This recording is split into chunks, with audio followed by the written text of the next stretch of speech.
All right, thank you very much.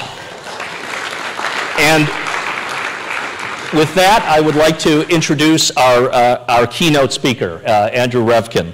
As a brief means of introduction, Andy is a senior fellow for environmental understanding at the Pace Academy for Applied Environmental Studies, as well as the writer of .Earth's, the environmental blog, of the New York Times opinion page, as well as being a songwriter and a musician. Early in his career, he held senior editor and senior writer positions at Discover magazine and Science Digest from 1995 through 2009. He covered the environment for the New York Times. In 2003, he became the first Times reporter to file stories from the North Pole. And in 2005 to 2006, he broke stories about the Bush administration's interference with scientific research, particularly at NASA. He was born in Rhode Island. He graduated from Brown University in 1978 with a degree in biology. He later received a master's in journalism from Columbia University's Graduate School of Journalism. And as most of you know, Andy's been thinking about the concept that frames this conference, the Anthropocene, for a long time, including his prophetic passage in a 1992 book in which he stated, "Perhaps Earth scientists of the future will name this post-Holocene period for its causative element, for us. We are entering an age that might someday be referred to as, say, the Anthropocene." And so while Paul Crutzen's variation on this term became the coin of the realm when we discuss these issues, Andy has done some of the most interesting thinking in this context. And so he is the quintessential person to kick off a conference in which we address the implications of the Anthropocene for our field and for society writ large. His presentation tonight addresses the topic Paths to a Good Anthropocene. Andy Revkin.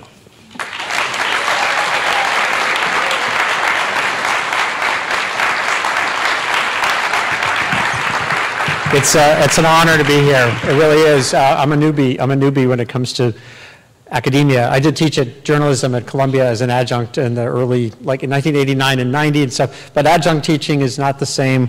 And I've really become, well, it's important and it's hard and underpaid. Really underpaid. But now I'm really immersed in creating courses, not just taking on an existing course and that kind of thing. And you'll hear tomorrow, actually, John Cronin and I are going to, and Michelle Land are going to talk about a new course at Pace that I think exemplifies a lot of what we're all eager to do, which is to demonstrate that through learning, that on campuses, you don't have to wait till you're out in the real world to actually have an influence on the real world. Now, especially with our new communication tools, you can be involved in discourse from the very get-go. As a freshman at Pace, there are students who are meaningfully creating content that has real meaning and impact on everything from animal welfare to invasive species. You'll hear about that tomorrow. And we'll hit on all the themes that I'm going to touch on. But what's really special about everyone in this room is the mix. You know, people here they're philosophers in the room, sociologists, physical hard scientists, and soft science. Oh boy, I like the soft sciences. You'll see they really actually rule. And the hard scientists are going to have to get used to that. I'm going to talk about that for a second. But and then the arts, the fact that Jennifer's here with her troupe. You know, I should have brought my guitar. I did not. But I may sing, Pete Seeger had a wonderful song that I like to sing a cappella, so maybe at the end of the Q&A I could do that. Okay. And my album is available on everywhere music is sold. Just search for Revkin and CD. There actually still are CDs. So seeking a good Anthropocene. Obviously the word good is implicitly a word that's more in the realm of philosophies and the social sciences. It's about values. And the Anthropocene is still this evolving term. Among the other things I'm on the Quaternary Commission. I'm on the subcommission for whether we have entered the Anthropocene. I'm the non-geologist on that group that's going to meet periodically to assess this. It'll take years for that to play out, but clearly no one has a better word. If anyone have a better word? Are there any other age of man, age of people, human? There is not a better word for the time being. And of course, the Brits call it the Anthropocene. Anyway, so we can't even agree on that. But but I do want to dive back to the roots of it a little bit as they relate to me. There have been, if you look on Wikipedia, you'll see there's a kind of 100-year history of this idea of a human era etched in stone. So what I did in 1992 is just a step on this path. And again, I didn't know Greek etymology, so that was my term. and you know, back then I didn't have an editor from that global warming book in 1992 who said, well, it really should be anthropo. But that's what it was for me. And the idea, as you heard, was essentially that we are, for better or worse, consciously or unconsciously, we've now become a geophysical, geological, geochemical, genetic force on the planet that will have a long-lasting imprint, both in biology and in strata. Whether you look at the radioisotopes or just the carbon that's going to be laid down. And this, to me, back in 1992, presented a sense of responsibility. And this gets back to the ethics. That, you know, awareness theoretically breeds responsibility. You can't sort of not consider the implications of something once you know about it, at least not ethically. I'm sure Daniel Martin and others in the room we could have a long discussion about that. But it's you know, we're at a really rare juncture. Back in 2 billion years ago, cyanobacteria were an utter catastrophe for the environment. They started adding oxygen to the atmosphere. And it was a mass extinction. It totally screwed up the global ecosystem, but they weren't sitting there going, wow, look what we just did. And we are sitting here slowly going, wow, look what we just did. So it's a really unique kind of juncture. And how this plays out, nobody really knows yet. And that's kind of, you could look at that and go, oh my God, or you can look at that and go, wow, what an amazing time to be alive. And I kind of choose the latter overall, you'll see. So here's my place in the Anthropocene. That's my birthday. If you go to populationaction.org, you can punch in your birth date and find out how many people were on the planet when you were born. And for those of us who, you know, were born mid-century last year, we kind of were right at the beginning of this pulse of us, this cresting, astonishing wave of both numerical addition of people and potency through appetites for stuff. It's incredible. And the IGBP, International Geophysical, Biophysical, whatever it is. Look at this assembly of curves, all these the great acceleration they call it. If you just Google for that, you find this. It's wonderful. Wonderful or horrible. But it's like, you can look at any curve for nitrogen, phosphorus, CO2, food production. It's all zoom. And you know, most curves in nature don't go zoom perpetually. They go zoom and then something happens. There's a recalibration, like a sand dune on a beach, you know, builds and builds and then kind of collapses and builds and builds. So we haven't gotten to that thing yet, that juncture, and we are heading there soon. And can we adjust? Can we kind of manage it? Or do we just have to ride it out? These are big questions, and we haven't answered remotely yet. Now, what does this Anthropocene really look like? It looks kind of like this from one perspective. One of my colleagues at the New York Times, Suzanne DiCillo, took this photograph at one of these Black Friday sales a few years ago. And you know, you look at this and you think, okay, 9 billion people. Can 9 billion people do that? So if we have a purely economic growth kind of model and aren't thinking about levels of consumption, the idea that you could see 9 billion people doing that doesn't feel very tenable to me. In many ways, so far, there's not a lot that separates us. If you were like out in a spacecraft, an alien looking at us, with a sort of weird time frame, you'd see, wow, look at this. They're just like bacteria on agar. They're just kind of, you plunk them down and they just are growing and growing. And then what scientists have done in the last few decades really is just said, hey, you know, there's an edge to the Petri dish. And that's, you know, there's all these different, there are all these different, what do you call them, memes for that. There's the global footprint, there's the boundaries. That's the hot one now, planetary boundaries. But there's an edge, there's a limit to how much you can do. And here's the deal though, the scientists, and this is where the social sciences start coming in handy, they're kind of like Moses coming down from the mountain, you know, with these tablets. This was Martin Parry in 2007 rolling out the third IPCC report. And you can see, you know, ecosystems, food, stress, coast health, where climate change is going to have this set of impacts that are getting worse and worse. And they had the curve with the burning embers diagram so that, you know, guess what? Rising temperatures means rising impacts. Wow, that took hundreds of scientists to kind of figure that one out. But here's the problem. Society, you know, is really mostly engaged on other issues, and here comes this chiding kind of parental figure. And you know what it reminds me of? It reminds me of this. Well, you know what kind of drunken brawls those kind of parties turn into. It's not a place for kids. A minute ago, you said you didn't care if he drinks. He said a little drink. You're tearing me apart!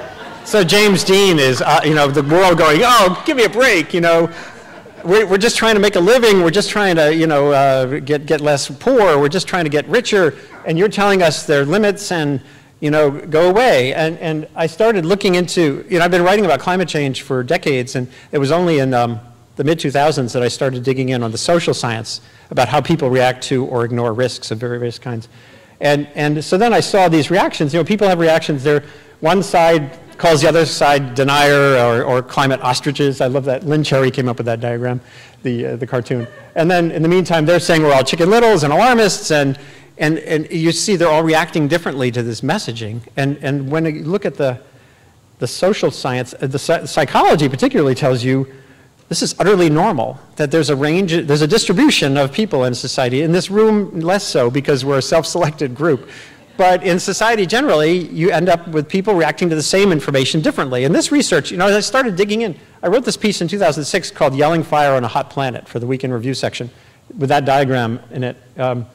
That's when I started realizing, oh my God, more information doesn't solve problems like this. More information reinforces positions. So people read my articles or look at a paper in the journal and have completely different reactions. And that really disturbed me. But it was really important. It was actually scarier than the research on glaciology, the erosion of Greenland ice sheet or what's happening with sea ice. This felt to me much more profound in many ways. And go to culturalcognition.net if you are not cognizant of some of this work. Dan Kahane at Yale leads one of the very interesting efforts along these lines. So what I did was I did a little experiment. I took some of I looked at the Nobel Prize winners in physics who've been vocal in some way or other about global warming. So they're a self-selected group. They're people who wanted to voice their opinion. I didn't survey, all the Nobel Prize winners in physics. And it found, you can basically, if you want to go into a climate argument with any point of view, you can find a Nobel laureate in physics to support your point of view. Ivar Gaever from Rensselaer, now emeritus, when the American Physical Society came out with this statement about climate change a few years ago saying that warming of the planet is incontrovertible, his hair caught on fire. Because to him, only religious beliefs can lead you to something being incontrovertible. Science is all about digging in and challenging truths. There's no real truth. And Bert Richter, of course, he's an energy whiz, he likes nuclear power as a solution to climate change, mostly. He's written a really good book on energy.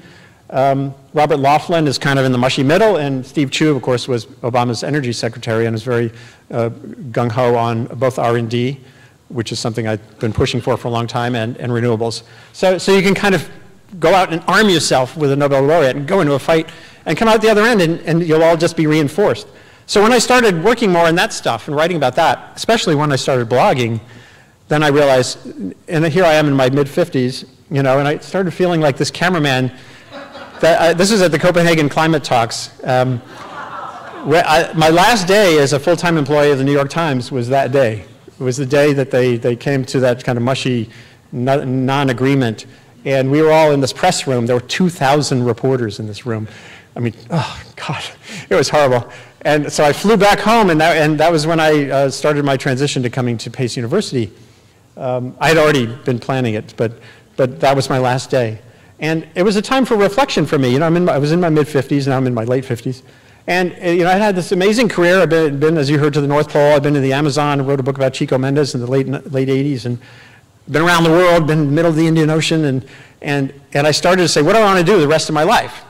Basically, I felt like I was kind of halfway through my professional life. And just doing more journalism, being cognizant of this stuff, I just couldn't see justified. So that's why when I negotiated for a position at Pace, my title is Senior Fellow for Environmental Understanding. I'm not a journalism professor. I'm not even a communications professor, although I mainly teach communication courses. I'm examining this question of what information matters. How does information change people or engage people on environmental issues that are mostly slow drips? On my blog, if you look to the right-hand side of .earth, there's these categories of things: slow drips, hard knocks. And quite often, slow drips lead to hard knocks, so they're all kind of interrelated. But in yourself, whether it's an untended toilet, or in my house right now, we went 2 extra years without pumping the septic tank. I just couldn't believe that I let that slide, so it's like, that's going to eventually fail the septic field. And I let it slide for 2 years. They're coming next week, finally. But so we all know about slow drips, and we know about the hard knocks they can lead to. And of course, it can be, not studying through the course of a year if you're in high school or college. And so that's when I decided I'm not just going to do journalism. I'm going to focus on many more things, and with my remaining years, still do journalism through my blog. And then recently, someone challenged me ahead of a conference in Portland, Oregon, that was organized around the question of the word perfect. I was challenged to come up with something that I felt was perfect. And most of what I write about is highly imperfect, our response to climate problem among them. But then I kind of dug in really deep, reflecting on all that I've learned or experienced, and I concluded this, that you saw in a minute ago, that we really are, when you consider the challenge that we face in this century, we are kind of perfect. It's a highly imperfect way of being perfect, as you'll see. And so I add an asterisk, of course, and it's a big asterisk. But with work, with sustained effort, you'll see what's changed in me. We can have a successful journey in this century. There'll always be mistakes, and there have to be mistakes. We have to embrace mistakes, actually, to get things right. And variegation is our friend. Having diversity of views. Some are not useful. There are some parties out there who are just obstructionists. That's just the way it is. And that will always be the case. But I think when you look overall, we're actually kind of going to do okay with some work. And that's what I want to explain. And I'm going to leave time for questions and stuff so you can go, what was he thinking? But I got to go back in time again. So I'm going to go to 1968, which for me, I was about 12 years old, and the world to me was pretty perfect. Here I am, growing up in Rhode Island. That's me and my brother. Fishing was a real avenue for me to get connected with nature. Other people have other avenues. But I used to we lived in this suburban fringe, and I could walk through a field, through the backyard of our sort of colonial house, through some woods, across a field, down to a river right behind a supermarket. So it was, there's like abandoned shopping carts and stuff. But it was a river where I could sit on the mossy bank all by myself and just throw in a line or just sit and be a 12-year-old. And it was great. But of course, now 68 was not a great time. As you can see, we were dealing with a hugely imperfect world, everything from Vietnam to assassinations. It was tumultuous and actually really, really a horrible time. Nuclear fear was a real phenomenon, and the population bomb was the big bestseller of the year. 2 million copies sold, Paul Ehrlich's book. Didn't play out the way he had foreseen at that time, but some of the core issues are still percolating out there. So one of growing up, and especially growing up kind of focused on the environment and nature, one of the memes this is before there were memes. I think that word, who was it? There was someone came up with that word. I mean, it goes back to Greek etymology, but someone used it in the 70s, I think. So in the 60s, it wasn't a word yet, but this was one of them. Woe is me. Oh shit. Oh my, that was, the world was coming unglued, and the other one was this one, shame on you. So woe is me, shame on you. These were these kind of resonating themes that really were a core part of the environmental movement from those early days in the 60s and 70s onward. Woe is me, shame on you. The world's coming unglued and it's someone else's fault. You or George Bush or Exxon or whatever, even though I'm driving a car and filling up with gasoline sold by Exxon. But it felt like that was the mission. It had a mission feel, it had a movement feel, especially because there were so many other movements at the time, anti-war and civil rights. So for me, a 12-year-old, I started having my own shame on you moments. In the woods behind my house, one day I'm waltzing over to get to the Hunts River, and there was a bulldozer in my woods. I mean, there weren't my woods, the property line was here. The bulldozer was there, and so suddenly I realized someone was going to develop that land and cut down some of my trees. And I ran back in the house, and I got a piece of paper and a red pen, and I wrote a death threat. A 12-year-old death threat, like whosoever defiles these woods will die in horrible flames or something like that. This is my first sort of earth first moment. I know. And I felt good about that. Later, of course, you know, I wasn't cognizant at 12 that just maybe 10 years earlier, there had been a bulldozer that had created the landscape that I was living on happily.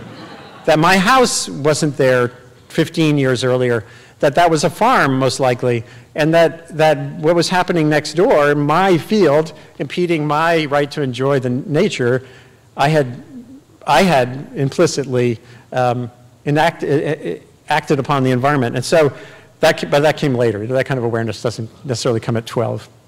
But there's an upside to this movement aspect of things. You know, as you'll hear, there are people here, well, the Bullfrog Films people did films about the Earth Day, the Earth Days, and you know, here's the New York Times front page. Look at that, it's just magnificent, magnificent, unbelievable to think that we had millions of people in the streets around the country because of woe is me and shame on you. So it has utility. It's not like wrong. It's just going forward, I'll explain why I think it doesn't work as well. And so as a young journalist in the early 80s, when I moved from my biology degree to wanting to write about science and the environment instead of do the science, I started writing about really no-brainers. There's some really stupid things happening in the world. Paraquat, the herbicide, which is similar to Roundup, is incredibly effective, and it's a great herbicide. It's a revolutionary tool for agriculture. It allows you to do no-till farming, where you spray the field. It doesn't persist in the environment like DDT. It latches onto clay molecules and gets deactivated completely.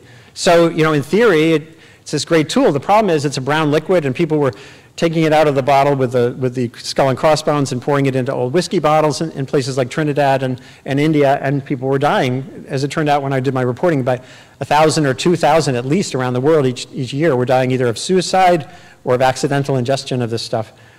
And I mean, it was such low-hanging fruit. Like, this was a brochure from ICI, the British company that made paraquat at the time. And look at this guy. This is in their own literature. A man with bare feet in a field spraying his own feet with a chemical that, if it gets into your body in sufficient quantities, turns your lungs, as one pathologist told me, they crunch like Rice Krispies because it selectively poisons the lung tissue. So this was, you know, it was great. It was good journalism. I won a big award for this, my first big magazine story. So, you know, I'm on track. Go, go, go. Shame on you. Woe is me. You know, and I started in the mid-'80s is when I started writing about climate, the human relationship to climate. My first article was not about global warming. It was about nuclear winter, because we were still in the Cold War, and some of the same climate models that are now used to show what greenhouse gases will do were used to show that if you had a lot of sooty aerosols in the atmosphere after a nuclear exchange, not only was the war bad enough, but you were going to chill the climate, ruin agriculture, potentially disrupt ecosystems in a terrible way. So that was 1985. By 1988, I started on my trajectory writing about global warming. And look at this. You know, woe is me, shame on you, woe is me, shame. You can see. How many different approaches to magazine covers have you seen trying to sell the global warming problem? There's the frying egg, there's the melting, whatever this is, and on and on. And then, of course, as you heard, in the mid-2000s, it continued. Once I got to the New York Times in 1995, around 2000, I moved to covering global warming for the Times, from doing regional stuff like PCBs in the Hudson and nuclear Indian Point. And I did some investigative work on what was happening with Bush administration politicization, what a horrible word, of things like NASA. And it was really egregious, some of the things that happened. So again, getting back, you know, shame on you actually is really important. There's tons of stuff that still happens that needs to be exposed. It's easier now to expose it than ever. There's more transparency being imposable in the world than there has been in the past. So I think we're heading in a good direction that way. But still, in the end, circling back, getting to this point in my career, you know, I've won a lot of awards. I've been, you know, written about every facet of the climate problem, from the North Pole to the Amazon, to the White House, to legislation, to energy technology, to disinvestment in basic research and development, to carbon trading, to the treaty process. And I started to realize, as I've said a minute ago, but I'm going to try to emphasize it, that and then disinformation, the whole disinformation campaign, the uncertainty, doubt sprinklers, that, again, even that didn't matter to a certain extent. And I gave a talk about this a couple of years ago, and a young student at Columbia, Kathy Zhang, heard me describe the dilemma, and she drew this cartoon. And so the dilemma is, this information battle over global warming isn't like, well, if they stop shouting hoax or whatever, then everyone will magically galvanize around decarbonization of our economy and the global economy. When you look at the trajectories and our dependence on fossil fuels, you realize that we are kind of this big boulder, this big fossil boulder society is, and we really like fossil fuels. All of our lives have been built around them. Suburbia exists because of them. Undoing suburbia is a really hard thing. In uninventing suburbia, I wrote a piece, if you Google for uninventing suburbia, you'll see some stuff about that. So if you cleaned up the information wars, you'd still have this rock sitting there, and inertia is the great unspoken enemy of action on climate change. We don't hear about it a lot. We hear about the bad guys and the good guys, but what the reality is, the bad guys are trying to move a boulder that's really happy where it is. The good guys, and the guys who want stasis are there with a feather duster, just kind of going. So the idea that Coke money is like the thing that makes the difference, to me, it doesn't hold up. But that's just me. You know, I'm not saying that I'm right. I'm just saying that's my hypothesis. It may not be testable. And here's another reason why don't expect that perfect information on climate change will solve the climate problem. Because just take a look at this. After Fukushima, after that devastating accident caused by the tsunami and earthquake at this Japanese power plant, George Monbiot, who was a British environmentalist and writer, who is essentially the Bill McKibben of England, and Bill McKibben wrote in the same day in The Guardian pieces with diametric columns about this. Monbiot said the fact that this didn't produce a runaway reaction and meltdown, and the importance of having a rapid deployment of something that's non-carbon for an energy source, he said Fukushima showed us that we need to move forward with nuclear power.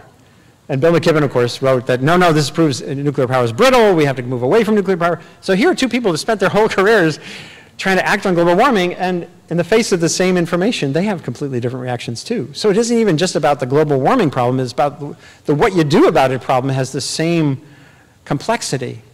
And you could look at that and say, oh my God, we're screwed. Or you could look at that and say, maybe what we need to do is start to figure out in the environmental movement or in environmental thinking, how can you normalize and integrate having a variegated approach to action? And I'll give you an example, and I just thought of this tonight as I was talking with someone earlier today. I had my worst college interview, by far, like orders of magnitude, was at Williams College. My brother was at Williams, he's older than me. And I met with this guy, Mr. Smith. He's like think of the Mr. Smith from The Matrix, okay? The Iceman. I'll never forget, I can't remember his first name. And so I'm there spieling about, I was the president of the student council, and I did the school newspaper, and blah, blah, blah, blah. I spent like 5 minutes telling him what a well-rounded individual I am. And he sits back silently, there's about a 20-second delay, and then he says, we don't want a class of well-rounded individuals. We want a well-rounded class of individuals. Do you see the difference? I articulated I was like everything, and he said, no, we don't want you to be everything. We want you to be the one great special thing that you are. So what I'm trying to get at is that I think he's right in a way, that we need a society of individuals who have, there's the geek who's going to transform photosynthesis, do an artificial photosynthesis breakthrough. There's Susan Solomon, who was a scientist who did not prefer to be an activist. There's Jim Hansen, who's a scientist who preferred to be an activist and get arrested. There's these young kids I met in 2005 at the climate talks, chanting in the hallways. And then there are kids who are pursuing other avenues. And so I think somehow we have to be okay with that. And for the most part, the climate campaign hasn't been okay with that. You can't be for nuclear power. You can't be for responsible use of natural gas. You can't be for anything that isn't about a price on carbon. And I think, I don't know how, but I think variegation is our friend in the end. And so this gets to the biggest learning moment for me has come in the last year or two, and it's around what our goals are for the Anthropocene. And with climate being one of the big challenges, obviously, along with conserving biodiversity. So our goals have always, at least for years, for most of the time I've been working on this problem, have been numbers. 80% by 2050, 350, 2 degrees. But when you really dig in on these numbers and you realize we don't know how to get there. We know how to get there on paper. Jacobson at Stanford and others have done really compelling papers that show how New York State could be free of carbon by 2050, but it's on paper. And the question is, how would you do that in the real world that's like the big boulder, the stasis boulder? How do you actually make that happen with our policy norms and our divisions and our need for cheap energy today? And so you could say, well, that just sounds hopeless. But then what I think is, if we transition from the prime focus being numbers of this sort to but here's another reason. Jesse Ausubel, who's one of my favorite wonks at Rockefeller University, said this more than once. Politicians are mostly pulling on disconnected levers. And actually, Obama's CO2 rules, when you dig in on them, what I'm doing right now is we're talking to a bunch of economists about how much of what's articulated in the mandates under that rule is stuff that would be happening mostly anyway because of Mercury rules and because of other efficiency trends. You know, to me, what's meaningful is how much of it is actually new, heavier lifting, and how much does that policy simply reflect what's possible as opposed to determining what's possible. And often when you look at environmental regulation, it's reflecting what's possible. With CFCs, the Montreal Protocol was so much easier to negotiate because, well, there's many reasons. I think you'll hear discussions of that here. But it was mainly because it was a snooze in terms of economic impact. And the industry had been coming up with alternatives to the ozone-depleting chemicals and the like. So again, how much of that treaty was reflecting what was possible for other reasons versus determining what was possible? Treaties matter, and laws matter for sure, but what matters to me is, so what would you want? If you wanted the politics to be of the shape that would make progress on these kinds of questions, what would drive that politics? Well, you would want an engaged electorate. You would want people who are literate. You would want people who had some empathy for, and so that led me from this idea of moving from goals that are numbers to goals that are traits. In other words, what in society can you tweak that's a trait, a characteristic, a tool that can amplify our potential to have a good Anthropocene, and there are some. So traits is my new goal. And I tweeted about this last year. This started for me as a bunch of tweets. I did this, by the way, Twitter matters. I'll explain why.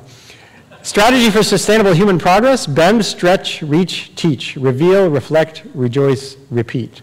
I'll elaborate. And I did this set of, I did 8 more tweets, one for each word. So now basically I'm just going to expand slightly on each of those 140 character tweets, and then we can get to a discussion. So bend, what does bend mean? Well, you know, obviously means that overused word resilience to some extent. Can we have a design for New York City with sea level, no new normal sea level for centuries to come? What do you do if you have a coastal city? There are huge investments. Well, Mayor Bloomberg last year said in a big speech, "We will not retreat." That's not very tenable. So now but think about, can you think of a way a mayor could give a speech that was, "We will retreat"?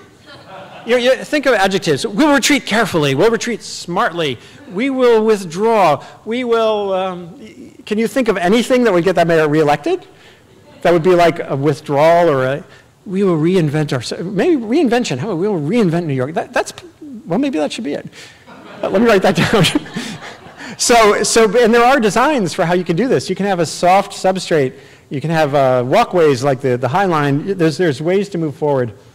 But so how do you create the politics for that? And how do you create the conversation for that? That's bend. But there's another kind of bend. Billy Parrish, the guy with the bare feet over on the left there, I met him in 2005 in Montreal at the climate treaty talks. He was a great, dynamic activist, Energy Action Coalition guy, you know, 350 grew out of that. And all of that was meritorious. It was really good and valuable, and there were these young people in the hallways, you know, talking to these gray suits and saying, "This is our climate." Great stuff. But he realized at a certain point that that wasn't enough. And so as of now, Billy Parrish in 2014 runs this company called Mosaic, which is a small investor way to build capital for solar panel installations that wouldn't happen otherwise because people don't have the upfront money to do the installation. I threw in $400 just to see how it works. You get paid a 4.5% annual return on your money. And it's kind of a fund, and it's still got lots of problems and questions. So here's a guy, he's like a fish swimming upriver. Got blocked by a rock over here, swim over, keep going, keep going. So he's bending, he's adapting. You know, that kind of adaptability and agility is what I'm talking about when I say bend. It's not just resilience. Stretch is Ben Gulak. He's kind of another sort of amazing character. I wrote about him a couple of years ago. He's at MIT, an incoming freshman. I think before he got to MIT, his family went to China on a trip, and he saw the pollution and the traffic, and he said, I'm going to invent an electric motorcycle. And I mean, he's an unusual kid. His grandfather had an advanced metalworking shop that he could use, and so he came back, and he actually acted on his dream. Now, 9 billion people riding around in electric motorcycles isn't going to solve the world's problems, especially if we don't have non-polluting energy providing the electricity for the grid powering those motorcycles. But what I love is his ability to stretch, to stretch. And what we need to do is to facilitate that by sustaining basic science. And that's an area where, at least there, even George Will, he wrote a couple of columns about this a year or two ago, and I was like, go, go, go, George. But then I wrote some pieces about his column saying, if this is a mission for you, make it a mission. It can't just be a one-column thing. But he was saying Republicans have to pay attention to basic science. But no one has paid attention to basic science. No one. This is a graph of 50 years. This is from Sputnik at the left till the Great Recession at the right. And this is basic non-defense R&D by field. And you can see health has dominated. We all care about health. You know, the war on cancer is basically that blue bar. It got up to about 40 billion a year. And now it's shrinking a little, and it didn't really work. We still have, cancer rates are kind of like, they're not going down. The space race was yellow. You know, it worked. See, it takes about 20 billion, 30 billion a year to accomplish something that's big and ambitious. And that's what we did in the 70s, the 60s and 70s. We got to the moon, space shuttle, blah, blah, blah. And that's kind of petered away. Energy is the green band, and you can see to me it looks like a python that swallowed a rabbit a week ago. And the rabbit was the energy crisis in the 70s. And you know, everyone chastised Ronald Reagan for turning off the energy R&D, but no one has chastised the Republican and Democratic administrations and Congresses ever since that never turned it back on. You know, Clinton Gore didn't turn it back on, no one turned it back on. And you can see there's a blip that was the stimulus package. But that's what I've been told by people who study innovation, and what you need to build is, if you want a culture of young people going into research, is you need sustained commitment to science. That's actually worse in some ways, having a bubble of money like that, than having a smaller amount sustained, because what you need is sustained. You need people to know there's going to be careers down the end, and we haven't done it at all. It's just a shame. And when you look at that green band, I have another graph I could show you another day, or go on the web. Most of that R&D is fossil or nuclear. A tiny, tiny portion of that is renewable. So we're not engaged remotely on the energy quest that would be required if we really wanted to take seriously the challenge of decarbonizing affordably in our politics, our energy system. We're not even remotely there. Reach is reach. It's reaching out. It's empathy and moving knowledge around to where it's needed. There are some wonderful examples of how the internet and online communication and social networks are facilitating an explosive growth in the potential to do this. I wrote about this, another blog at the Times, Fixes, picked up on this, and I followed up with. There's now, in India, extension services for agriculture are now using YouTube videos where there's one extension agent working in one village, you know, in a country with hundreds of millions of people still in rural situations.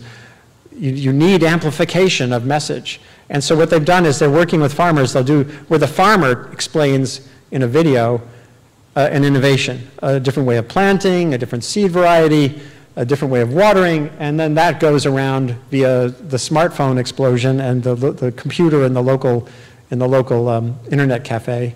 And so it's almost like the Grange Hall used to be where this would happen, in the seed store, and now it's a global conversation that's happening. And that's just one wonderful example. There's so many others that I've written about. And now we come to Twitter. How many of you are on Twitter? Well, that's pretty good. It's, maybe 20%. Raise your hands one more time. I want to say how many. Oh, no, maybe, what do you think, 25%? Okay, more. So you think it's more. All right, so anyway, Twitter is your friend, okay?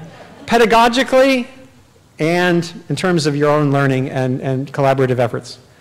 And the hashtag is an invention, just as maybe not as important as a more efficient photovoltaic panel, but I put it up there. It's an invention. It was invented by a man, Chris Messina, a young guy in 2007, one day said, hey, on Twitter, how do you feel about using pound for groups, as in bar camp with a pound sign? And bar camp is a term that programmers use. I have no idea what the origins of it. But you can add any term there, and you end up with a conversation that's asynchronous, meaning those tweets stay there, or it can be a live chat where everyone is sort of asking questions and answering questions. It's global. And because, again, the cell phone explosion, there's close to 7 billion cell phone subscriptions on the planet now. That's almost as many as there are people. And so, but a lot of people have the impression that Twitter is just like, you know, Justin Bieber, Kardashian, Bieber, Kardashian, blah, blah, blah, blah, blah. And it is. I don't even know who those people are. But, well, I know who Justin Bieber is. I haven't figured out the Kardashians. But here, look at this. Okay, so you can cut through all that crap. There's a signal in the noise, and these are hashtags that are really important. EdTech is educational technology in the classroom. Enviro Ed is you. AgChat is the frontiers of agriculture. WJChat is web journalism. It's a weekly conversation about where people are trading best practices and failures in relation to trying new infographics or whatever at newspapers. Paceblog is my blogging course, Blogging a Better Planet. All my courses, and several now that we have through the Academy, are all, you have your hashtag with your course.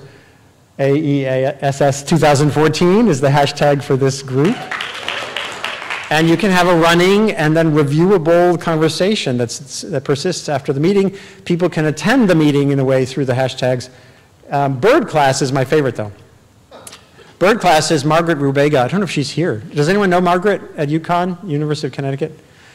She teaches a course in bird biology, and every fall, I think it's in the fall, the students are required to get a Twitter account, and they have to, when they see a bird doing interesting behavior outside of class, because they wouldn't see that in class, they tweet about it. They tweet about it, and which is kind of funny. Tweet. And what's happened is, she's done this now for about 5 years. She was an early adopter. And her students, she says, are much more engaged with bird behavior than they were when they were required to do this, you know, in a pad and turn in some written assignment each week. Because it's there. It's a real-time thing. They're also real-time anyway that, you know, they'll see two robins chasing each other and they can kind of just do it at that moment. And actually, she started this before people were tweeting pictures and photos and video clips. And now it's become kind of a clearinghouse. I just was with some students today up in Beacon, New York, and we were looking at the bird class stream, and there were people asking this hashtag questions. Someone was in Mexico City and swears she saw a golden eagle, and she's saying, is that possible? She tweeted to that hashtag. So it's a wonderful mechanism for sharing and shaping ideas, for forming a beacon of authority amid all the crap. So it's a great thing. So just think about that bird class example. By the way, in terms of pedagogy, the students' output on Twitter is all time-stamped. So when I make your Twitter reach 15% of your grade, I can actually assess that. So, and as can she. So keep that in mind. It's a great way to have a tool. Anyway, teach, of course, is a no-brainer in some ways. Bend, stretch, reach, teach. But obviously it's what we teach, how we teach. The courses I'm trying to work on in PACE now are much more about active learning by doing. I'm not the first in any way to do this. This is an example at middle school of the familiar bridge building breaking competition. My wife was one of the teachers there. She runs a museum, a nature museum in Cornwall now, the education efforts. But anyway, what was interesting about this is her co-teacher came up with a cost-benefit aspect of this. So this is basically, you know, you have balsa wood, teams build bridges, then they add weight to see how they break, and whichever one holds the most weight sort of wins. It's a great way to engage students. But what they did, they added cost-benefit requirements so that they had to pay for their wood with virtual money, and then they had to assess performance overall, meaning cost and durability. And so what a great way to look at the world, which is so much like the real world. You know, again, going out of the real world, you're going to have to be making those kinds of trade-offs. So learning about trade-offs is great. My favorite, though, and I haven't written about it yet, I spoke at a meeting last year where I said, wouldn't it be great if we had a field trip? The one thing I could see percolating through our education system that would be meaningful would be a field trip to the boiler room of your school. If everyone in America going through school, elementary, high school, got to visit their boiler room, talk to the custodian, learn about the system, learn about their school as a system. Where does the oil, you know, it's oil heat. Where does that oil come from? How much does it cost? We'd have a much better base from which to have cogent discussions about energy policy and climate. And so then, but then people at Solar One, which is a New York City-based nonprofit that works on syllabus elements for on environmental themes for schools, said, we're doing that, come on one. So in the Bronx, I went to the High School of Energy Technology and went on the field trip to their boiler room. And it was so cool. The custodian is briefing the students on how the system works. And getting a custodian talking to students, just that alone is wonderful. So there's so much potential just sitting right there. You don't have to have big permission slips to go take and no cost. You know, you don't have to take a bus trip to the Museum of Natural History. You can do it right in your own school. I think it would be a great thing to promulgate. Okay, reveal, bend, stretch, reach, teach, reveal. This is an important one, and it's become more possible than ever. Transparency is being imposed on organizations that don't want it, whether it's Snowden and the NSA, whatever you think about that, or whether it's Greenpeace and companies like Nestle. See, a few years ago, Greenpeace did a really great job of articulating the supply chain from these products that we eat without thinking, like Kit Kat bars, back to the forests in Borneo where the palm oil comes from. And this really resulted in change. I've written critically about some things that Greenpeace has done, like raiding GMO fields in Australia that were research, basic science research. But in this case, I think they really have done powerful work to reveal where stuff comes from and then to have that pressure companies to change their supply chains. It's a great reveal. Here's reveal in a big way. Greg Asner's work at Carnegie Institution looking at Peruvian deforestation in relation to gold mining. This is artisanal gold mining. This is not big companies. This is freelancers running into the Amazon and digging these pits that are horribly destructive and toxic. And it's just fantastic to see what's possible, of course, with remote sensing as well. Deforestation rates in the Amazon, Brazil has become a leader in using remote sensing and monitoring to track deforestation. It's wonderful to see. And of course, now globally you can do it as well. Japan has satellites that can track methane and CO2 emissions. So you could start to see we're heading toward a point where there's no lying anymore, where you can see on a plant-by-plant basis who's actually emitting what. And if you want to have accounting for carbon, you need to have measurability.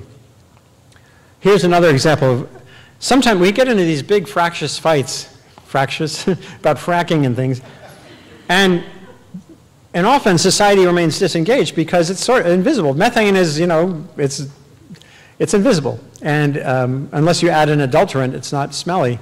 So here you have a beautiful sunny day in Colorado, an oil tank. And here you have the same tank through an infrared lens. So just changing the wavelength with which you view something can be transformative. This says there is a pollution problem here. This says, wow, what did I say it is? And so that to me says volumes about what's possible. And of course, these infrared cameras are cheap. So if you're an NGO in upstate New York and you don't want fracking, you should be going to the border area in Pennsylvania and just making sure that people understand that our practices so far are not responsible in terms of cutting these emissions. I'm not against fracking if it's done correctly. And there are ways to do it that greatly reduce the flows of methane from these and keep it in a pipeline so that it gets burned as a much cleaner fuel than coal. I'm actually for that, but I'm only for that if we can demonstrate that we can have the policies and the regulatory approach and the transparency that can make sure it's done responsibly. So there's another aspect of revealing. This is like choosing your medium, sort of like with the wavelength of light. I can tell you the volume of the atmosphere at sea level pressure. So it's an elementary school classroom. I'm going to tell you it's X million cubic kilometers. I don't know the number.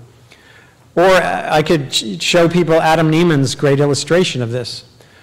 That's all the liquid water. I mean, that's the volume of the atmosphere at sea level pressure. Put all the air in the atmosphere at sea level pressure. That is the atmosphere. Now, Al Gore used the varnish on the globe or something. There's different ways to make the case. Adam has done these wonderful examples with water as well. The world's liquid water, the world's potable water. And so just showing information in a different way reveals things that weren't necessarily clear before. Reflect. Reflect is science. Reflect is collecting information, thinking about it, deciding on trajectories for research, and then doing analysis and coming out with solutions or questions or new questions. And it's about making sure we maintain the capacity to collect information, to monitor the world. You know, without monitoring the world, we don't know, we can't recognize change. I love this. Jim Savitsky at the University of Colorado did this map of, this is 200 years of dam construction. This is from 1800 to 2003 or so. That's dams on American streams and rivers. Wow. Anthropocene, anyone? Yes, we have changed the planet. You know, we've changed the planet so profoundly. But you only see it if you're measuring and keeping track and assessing. So there's lots of room there too. Now comes the mushiest stuff, rejoice. I had the word rejoice in there because, as you all know, as people who are obviously attuned to the values of the environment beyond monetary ones, you know, ecosystem services are great, but I'm not a fan of that approach. There's so many services that are provided by having a sustained relationship with functioning, thriving landscapes that are immeasurable, unaccountable. And one of them is just getting outside and remembering this stuff. That's my son a few years ago in Redwood Park. That is really as important to maintain that relationship, to have the ability to rejoice. And also in terms of science, you know, religion has kind of had a lock on joy to a certain extent. You know, scientists are not allowed to be joyful. I know a lot of scientists who don't like to emote in public, and at least the physical sciences particularly. But it's okay. You know, the world is freaking awesome. So, you know, it's okay to say that. It's okay to sing about it. But we can't be limited to thinking about it's all out there that's joyful, meaning us getting out into a beautiful landscape like that. To me, I was in Beijing last week at a really important event. There's an entity evolving called Future Earth. It's going to replace IGBP and ICSU and all this soup of acronyms.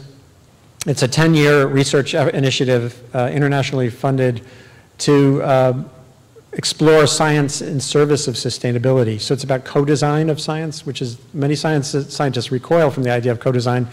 You know, again, we just want to do our basic research and stay out of our way.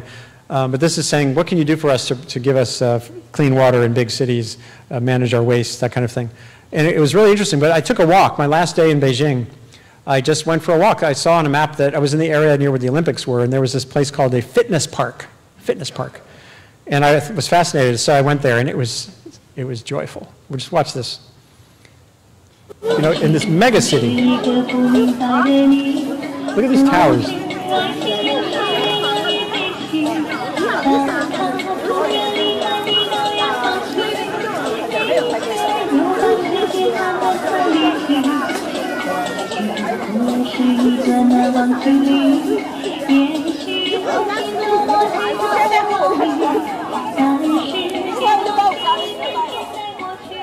So I was tempted to join them, but I chickened out. Jennifer, sorry. I chickened. Yeah, but you would have loved it. So, you know, that having an urban landscape that has that density, it's still possible to have nodes of tranquility and places to dance, there are fountains. And I was also in 2009, I was in South Korea, in Seoul. I wrote an article for the New York Times about how they restored this little stream that had been buried under all these freeways and for decades. And the mayor at the time, who became South Korea's president briefly, Lee Moon-bak, said, we're going to rip out all this crap, it's not working anyway, and we're going to restore the Cheonggyecheon. And they did. And it's artificial. It's 90% of the water in this little beautiful stream is pumped in from the Han River nearby, up through a pipe. But it's created this green corridor, a cool place for strolling and for having your dinner or your lunchtime meal. The workers go there by the droves. They put in bus lanes instead of the highway. And so it's like a perfect Anthropocene artifact. It's natural in the sense that it's human nature that has created this, chosen to create a greener, more livable landscape in another megacity. So that to me is just as joyful as getting out into Yellowstone. I mean, maybe some part of me would say Yellowstone's better, but we have to be comfortable with that level. We have to enjoy ourselves, is what I'm saying. We have to get comfortable with ourselves. Get away. That's the woe is me, shame on you thing becomes a circular firing squad if it's perpetuated too long. And so but there's one other element in my list. Remember, the bend, stretch, reach, teach, reveal, reflect, rejoice, repeat. So this is the hard one for me. It's about discipline. Stuart Brand wrote this marvelous book a few years ago called Whole Earth Discipline. The best thing about it was the title. Because without discipline, without the ability to stop and assess how are we doing, what's failing, what's not failing, it's okay to fail, but the only failures that really are okay are the ones where you're assessing them to learn how to do things better the next time. And it's like calisthenics, and I'm really bad at all this stuff. I don't work out enough, and I've gotten more cognizant of this, had health issues recently, so I actually did yoga with my wife recently, and I wanted to keep doing it, but I got to keep doing it. It's that discipline thing. So repeat has to be part of the menu. Now, you can come up with your own list of terms. These are just my own kind of onomatopoeia, whatever, bend, stretch, reach, teach. There's many different ways to articulate what I'm talking about, but it's a set of characteristics for society and individual behavior that I think can get our trajectories in line with the goals that we seek. And if we get away from the numbers, which I think in the end are kind of paralytic, I think we have much more power. It's liberating. I'm going to give you one example of how you could think about this. I have two sons, and when they were young, everyone thinks about what their kids are going to be. And so you could think, okay, I want my son to be a doctor making $300,000 a year, $500, whatever. That's a goal. That's kind of a numerical, quantitative goal for your child. Or you can look in that crib and say, what are the characteristics I would want to imbue in this kid that would give this kid the best chance of navigating a turbulent, complicated century and having a productive life that's productive not just beyond their own, within their own life, but contributing to what we call a sustainable journey. And when I think about that, what would those qualities be? They're the same ones I just articulated: bend, stretch, reach, teach. It's a way of living. And if best practices, last thing, industry, you hear about best practices for whatever, and too often it's a set of numbers, and when it should be a culture. Best practices is a culture. If you go to the really smart businesses, you'll see that it's a culture. It's a way of thinking and behaving, not a set of numbers. So with that, I'll conclude that we are perfect, and yes, it's a really big asterisk. So thank you.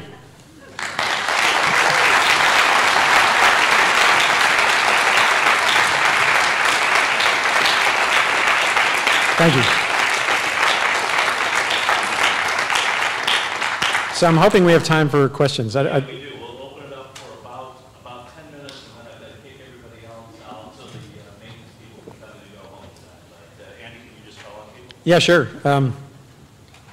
Anyone? Right here first, and then. I think there's microphones. You're right here. Why don't you come up to the mic? There's two of them right here. Say who you are, although I know who you are. Yeah. This is a really cynical, pessimistic question. It's about animal behavioralism and responses to climate change. It's something I've been curious about and thinking about. What if the rise of the right and the Taliban is a natural biological community response to overpopulation? I'll have to think about that one. I think the Taliban are more of a response to modernization, just as the Boko Haram in Nigeria are, and in Pakistan, the folks who have terrorized girls for going to school. It's more about, my sense is it's just more about modernism versus, it's a fearful thing for people. But I'm sure there are people in the room who think about that a lot more than I do. Anyone else have a question? Has to be some. Yeah, okay. It's actually on media coverage of climate change.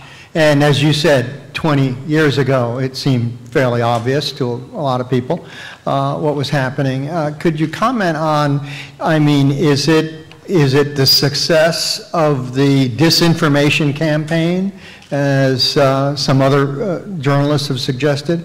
Is it this alleged media bias that you have to have opposite ideas when you present it? And of course, if you've seen it, I'm sure you have, the great John Oliver piece of late showing that, 97%, this is what it would look like. And so, could you comment on why have we, in a sense, failed as a community of both educators and as publicists in telling people that it's real, it's happening now, and people are dying from it? Thanks. Well, it's a challenge. It's a challenging arena. As I was kind of articulating for a while there, I do think people overplay or have over-heightened expectations about what better media coverage would do to public attitudes on climate change. As I've indicated, I think if you strip away, if every media story were written by me. No. Actually, I did a piece. What if we had perfect climate information? I did a look for that. What if we had perfect climate information? And I don't think it would necessarily change the way things are going, because we're still slaves to the here and now.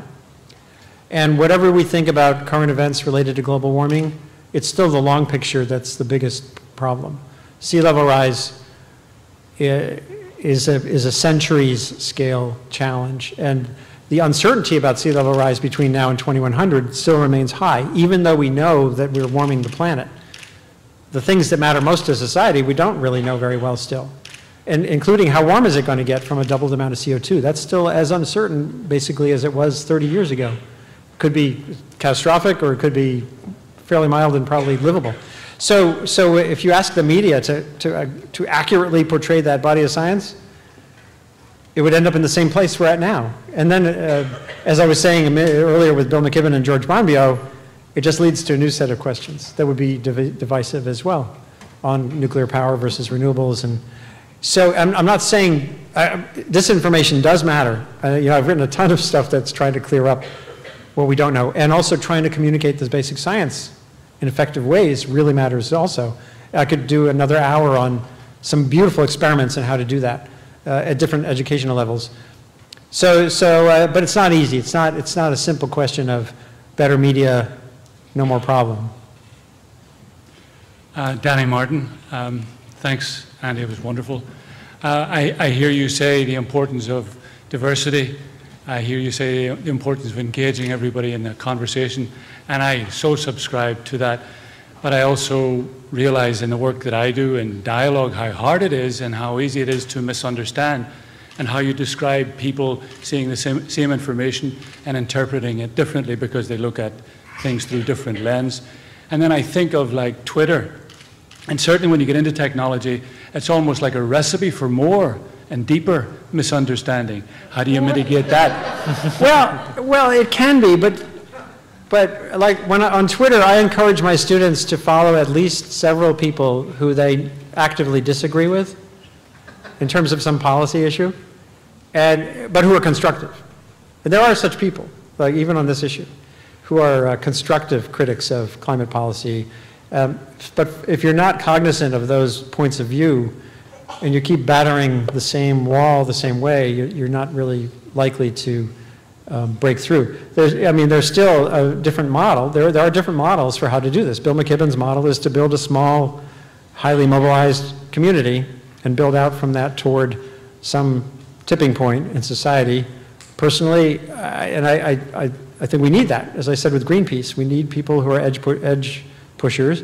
But I don't think that without this larger sphere incorporating people who want to pursue next generation of nuclear power maybe, and who are eagerly motivated to solve the climate problem, if you're going to negate them, then are you doing yourself a favor? I don't know. So that's what I'm talking about. And I'm not saying I know what you're talking about. It's hard. I do think Twitter actually can engage and clarify, because often on Twitter you'll end up in a conversation, kind of a back and forth. It definitely can lead to misunderstanding.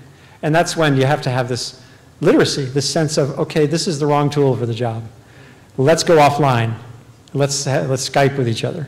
Or And you see this sometimes. I've been in conversations that you can see are heading toward a cliff where you say, this is not the right place to have this conversation.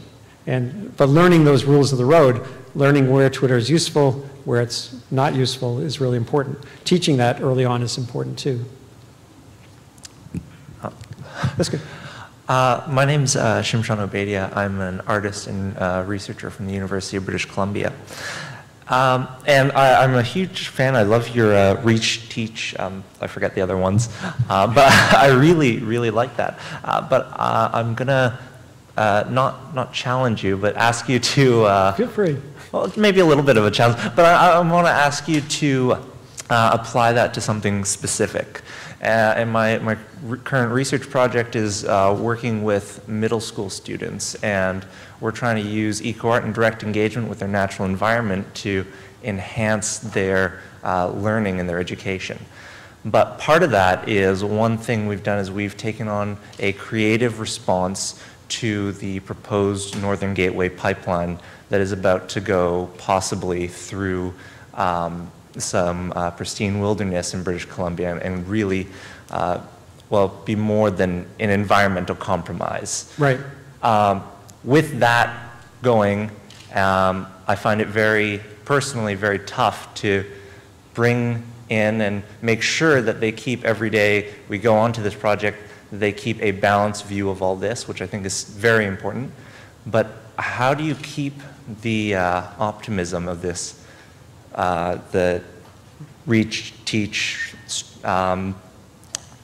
model? How do you keep that optimism in when the situation like that becoming so real, about to directly impact people's lives? And this is more a question personally I'm asking. Well, what they're trying to do is reveal.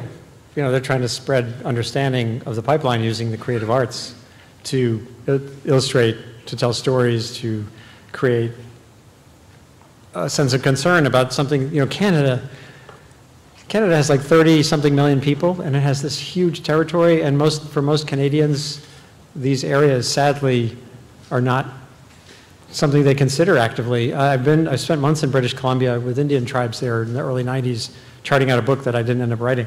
They care a lot about this, and most of them are opposed. Some are not, because they see the money. They've officially opposed the But some of the towns like Kitimat at the end of the pipeline, where they work for Alcan or they work for they're not opposed. Just like with the Inuit and oil in the Arctic, there are these divisions even within those communities mostly over economics. So I guess, how do you sustain anything?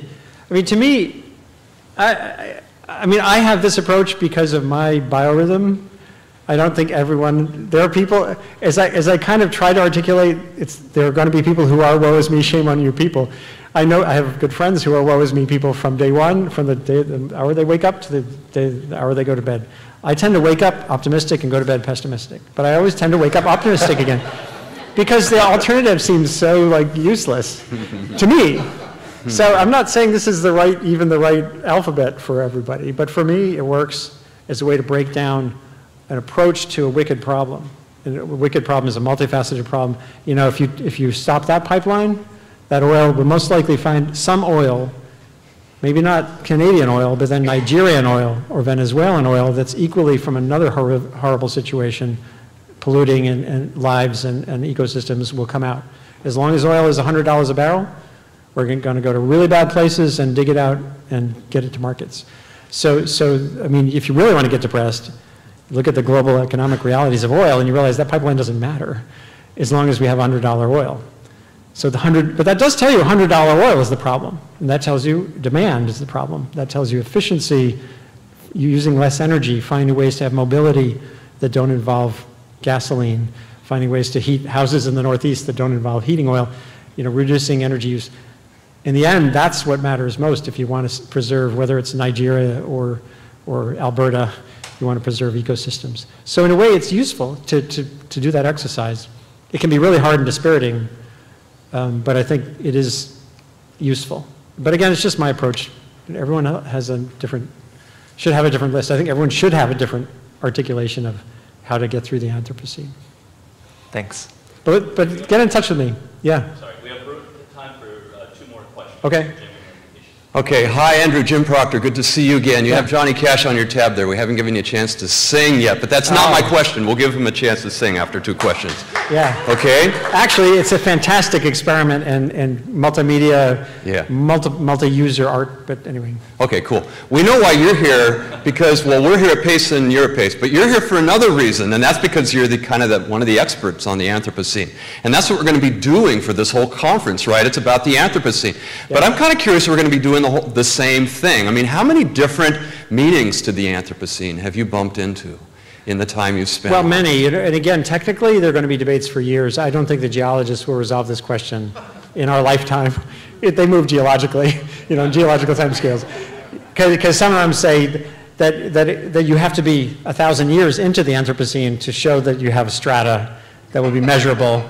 So we can't even prove that we've become a geological force until 1,000 years has gone by. So that debate's going to play out forever. I like the idea that the term is plastic and pliable and emotional for some and technical for others. Most words that have societal meaning are kind of like that. They're bigger than any single definition. So, but I do think, and no one has come up with a better term, and we are in an era, I wrote about it in 2002, we did a whole section of Science Times called Managing Planet Earth that was on this reality that if you look at evolution, climate, the flow of basic nutrients on the planet, we are now in the driver's seat of a vehicle that there isn't even a driver's manual for the vehicle. We don't even know what it all does, but we're in the driver's seat. We've been plunked at the wheel, we're going 100 miles an hour and speeding up, and there's curbs and fog ahead, and whoa, what do you do? So that's where we are. Whatever you call it almost doesn't matter. Having this as some kind of shorthand, I think, is good. Hi, Andrew. Oh, God, that's really high. I mean, I can't really You do could that. take it right out. Just point it down. All right, okay. Yeah, you can hear me, though, yeah. So I really enjoy your work, and I have 2 related questions, and they're kind of intended as provocations to the conceptualization of the Anthropocene and also the idea that there is a we. So to think of humans as a we, so a species, right? Right.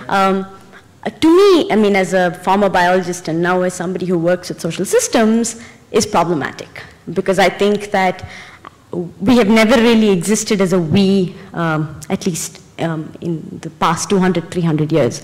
So I'm wondering, how does the concept of Anthropocene acknowledge existing differentials in essentially how human beings interact with each other? Right? So existing differences in how human beings interact with each other. So also I feel like the term Anthropocene indicates that there is some kind of uniformity in impact, right? So it's a question of numbers, and perhaps this is my sensitivity being an Indian. Most of those anthropos out there are going to be from India in about 20, 30 years. But I'm wondering also, is it late Capitalocene? So something about the social organization of human beings. I'm trying to look up an answer here. And kind of related to that is, I'm wondering whether there should also be another term in your set, which is acknowledge. And a big part of where we are today is because of the way in which human beings have been relating to each other, not just to their environments. Well, Darwin said it all. In 1871, here's the we part. I've been digging in on this question of noosphere. This is another noosphere. Teilhard de Chardin and Vernadsky, a Russian geochemist, in the 30s, 40s, 50s, whatever, were circling in on this idea of we're building a planetary mind. The we, this is the big we with a capital W, global intelligence. And now, and then I was digging around, and Darwin in The Descent of Man, he said, 1871, I love this. As man advances in civilization, and small tribes are united into larger communities, the simplest reason would tell each individual that he ought to extend his social instincts and sympathies to all the members of the same nation, though personally unknown to him, meaning, we. This point being once reached, there is only an artificial barrier, this is important, to prevent his sympathies extending to the men of all nations and races. So what we're doing now is we've breached that artificial barrier with technology. I don't really buy that. Well, no, but in tribalism and localism, and there are impediments to intergenerationalism, are large. But we now have the ability to have a global we, to my mind. In ways, an idea can move from here to Bangalore to Botswana. Now, right now, if I picked up a phone, I could have that happen. And that's important. And I think it's just as epic in some ways as the biogeophysical transformations that are happening. I'm not sure how much this relates to what you were trying to articulate, but to me, it says that there is a big we part. That's the big we part that's happening now.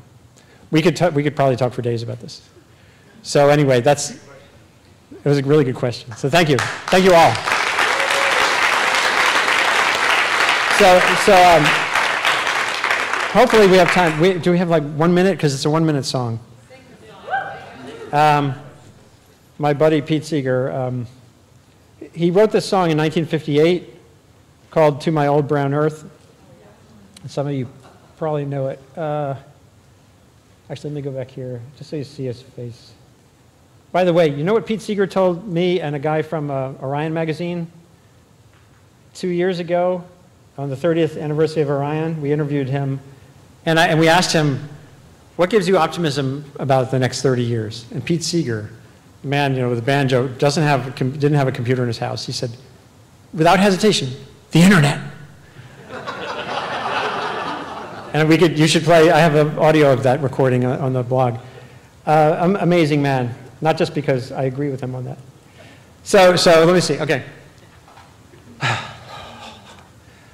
To my old brown earth and to my old blue sky,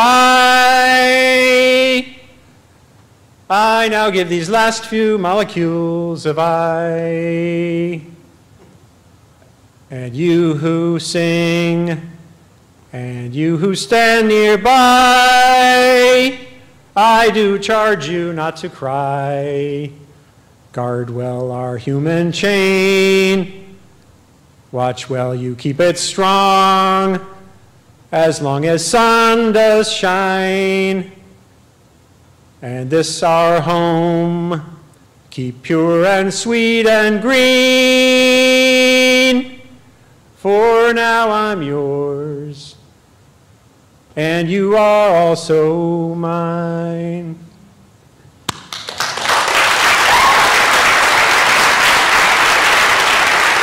Thank you.